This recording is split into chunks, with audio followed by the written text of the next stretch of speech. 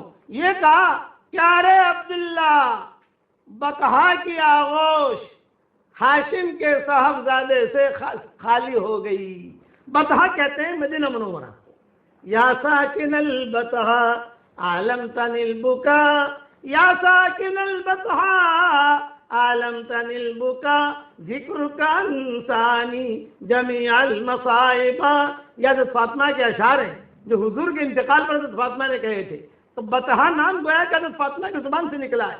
یا ساکن البطحا عالمتن البکا، یا ساکن البطحا عالمتن البکا، ذکر کا انسانی جمیع المصائب۔ اور بطحا کے رہنے والے، رونا بھی آپ نے سکھایا ہے اور ہنسنا بھی آپ نے سکھایا ہے۔ جب بھی مجھ پر کوئی مصیبت آتی ہے تو حضرت فاطمہ کہتی تھی میں درود شریف پڑھ لیتی ہوں، میری مصیبتیں دور ہو جاتی ہیں۔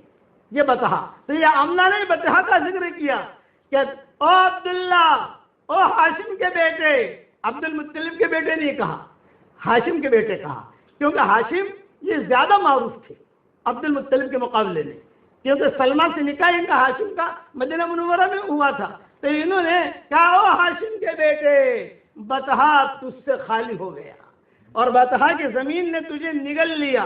دوسرے اشعار میں یہ کہ مبارک ہے کہ بطحا کی زمین نے تجھے قبول کر لیا، بطحا نے تجھے اپنا لقمہ بنا لیا، بطحا کی زمین نے تجھے قبول کر لیا۔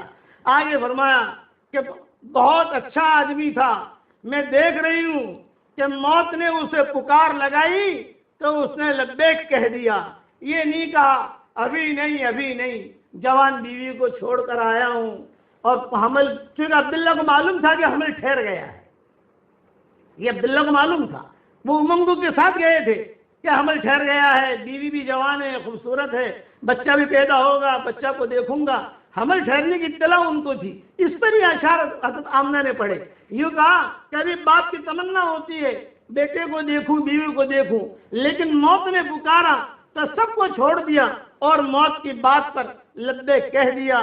اب موت نے لوگوں میں ابن ہاشم جیسا کوئی نہیں چھوڑا، ابن ہاشم کہا، ابن عبد المطلب نے کہا، ابن ہاشم جیسا کہ موت نے ایسا انسان نہیں چھوڑا۔ اتنی حسرت ناک تھی وہ شام کا وقت۔ آمنہ نے پوچھا یا عبد المطلب نے پوچھا کتنے بجے انتقال ہوا تھا؟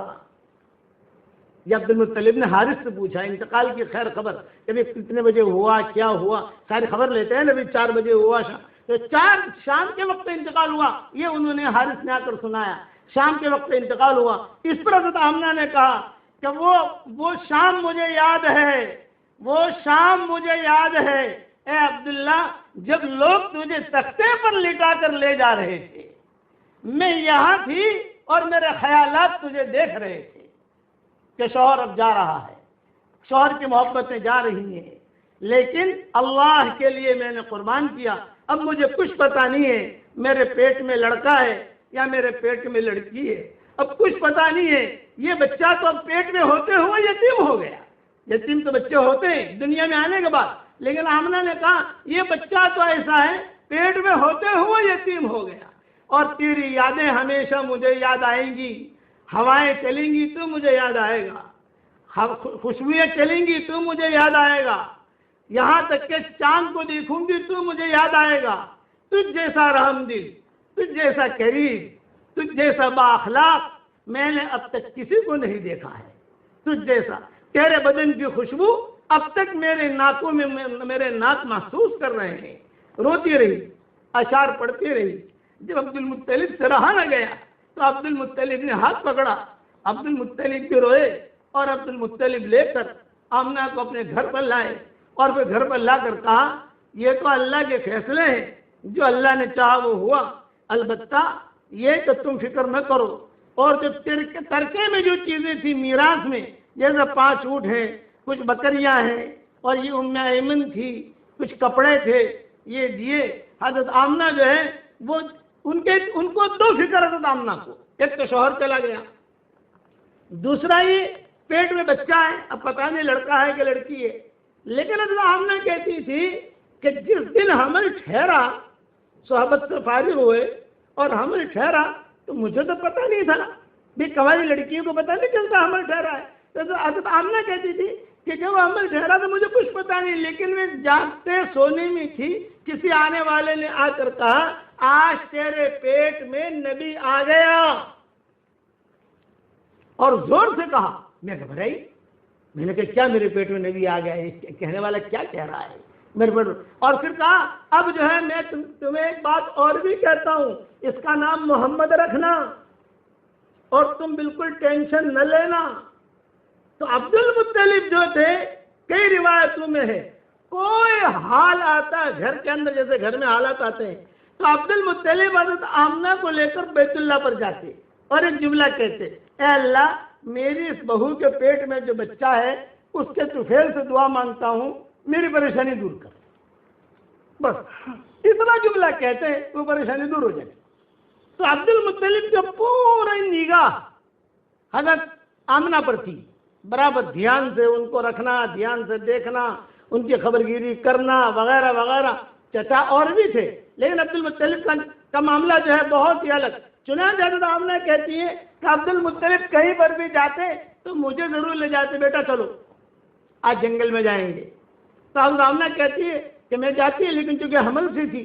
حضرت آمنہ ایک بات اور کہتی تھی، عام طور سے عورتوں کا حمل میں تکلیف ہوتی ہے، لیکن میرا حمل بہت ہلکا پھلکا تھا، کوئی تکلیف نہیں، جیسے الٹیاں ہوتی ہیں، پاؤں درد کرتے ہیں، بخار آتا ہے، ڈکاریں آتی ہیں، ہم نے کہتے ہیں مجھے کبھی الٹی نہیں ہوئی، کبھی بخار نہیں آیا، بالکل ہلکا پھلکا۔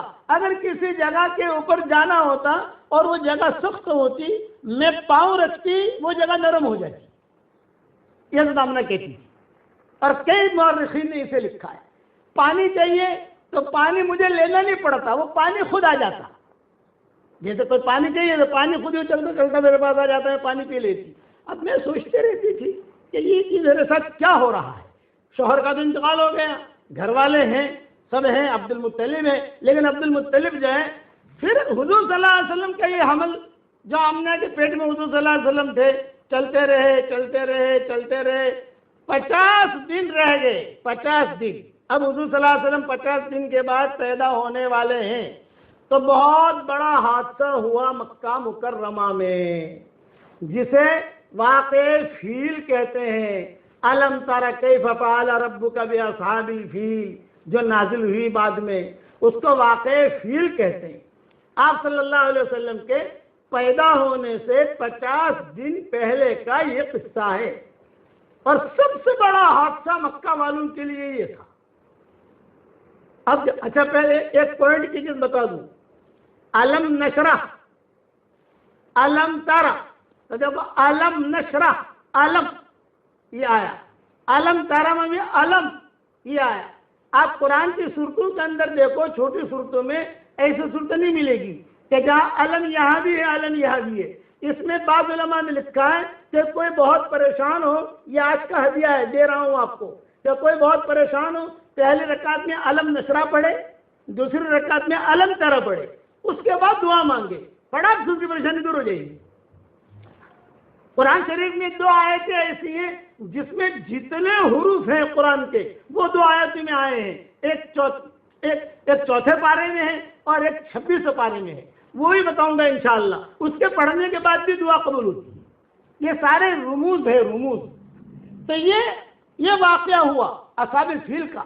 تو عبد المطلب کو 2 ٹینشن کہ اتنا بڑا بادشاہ مکہ کو ختم کرنے کے لیے چل پڑا ہے اور کعبے کو ختم کرنے کے لیے چل پڑا ہے، کہ ایک تو کعبے کو بچانا، مکہ والوں کو بچانا، دوسرا میری بیٹی کو بچانا. آمنہ یہ حمل سے ہے اور بالکل بچہ پیدا ہونے کا وقت قریب ہے، اس کا کیا ہوگا؟ تو اصحاب فیل کا قصہ جو ہے تفسیروں میں، اور حضور صلی اللہ علیہ وسلم کو چونکہ پیدا ہونے سے 50 یا 55 دن پہلے کا قصہ ہے، اس لیے مفسرین اس کو بہت تفصیل سے لکھتے ہیں. اب رہا کا قصہ، یہ قصہ انشاءاللہ کل پورا کروں گا کہ یہ قصہ کیا ہوا حضور صلی اللہ علیہ وسلم کے پیدائش سے پہلے. اللهم صل على محمد وعلى آل محمد كما صليت على إبراهيم وعلى آل إبراهيم إنك حميد مجيد. اللهم لك الحمد كله ولك المن كله ولك الشكر كله ولك الخلق كله ولك الفضل كله وإليك يرجع الأمر كله وإليك يصعد الكلم الطيب كله. اللهم لك الحمد بالإسلام، لك الحمد بالإيمان، لك الحمد بالقرآن، لك الحمد حتى ترضى، لك الحمد إذا رضيت، لك الحمد بعد الرضا. اللهم آت نفوسنا تقواها وزكها أنت خير من زكاها، أنت وليها ومولاها. لا إله إلا الله، لا إله إلا الله أعلى من كل شيء، لا إله إلا الله أغلى من كل شيء، لا إله إلا الله أطيب من كل شيء، لا إله إلا الله أظهر من كل شيء، لا إله إلا الله أكبر من كل شيء، لا إله إلا الله ليس قبله شيء، لا إله إلا الله ليس بعده شيء، لا إله إلا الله ليس فوقه شيء، لا إله إلا الله ليس دونه شيء، لا إله إلا الله ليس معه شيء، لا إله إلا الله، لا إله إلا الله ليس كمثله شيء، لا إله إلا الله قبل كل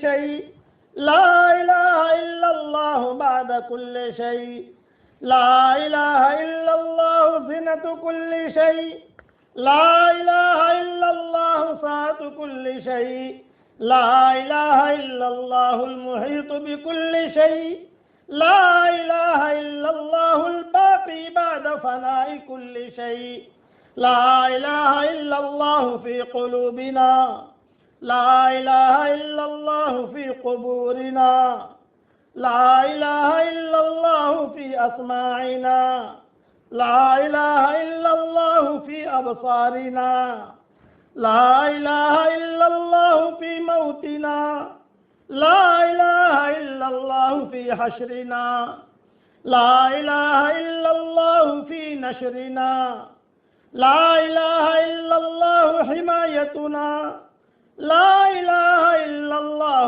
وقایتنا، لا الہ الا اللہ دواؤنا، لا الہ الا اللہ شفاؤنا، لا الہ الا اللہ تفریج لکروبنا، لا الہ الا اللہ تکفیر لذنوبنا، لا الہ الا اللہ خالق العدم والوجود والزمان، لا الہ الا اللہ المعبود بالجنان واللسان والارکان، لا الہ الا اللہ المسبح بحمدہ کل لسان، لا الہ الا اللہ الحنان المنان ذو الجلال والاکرام، لا الہ الا اللہ حقا حقا، لا الہ الا اللہ اسلاما وتسلیما ورقا، لا الہ الا اللہ یقینا وصدقا، لا الہ الا اللہ فی الارض والسماوات،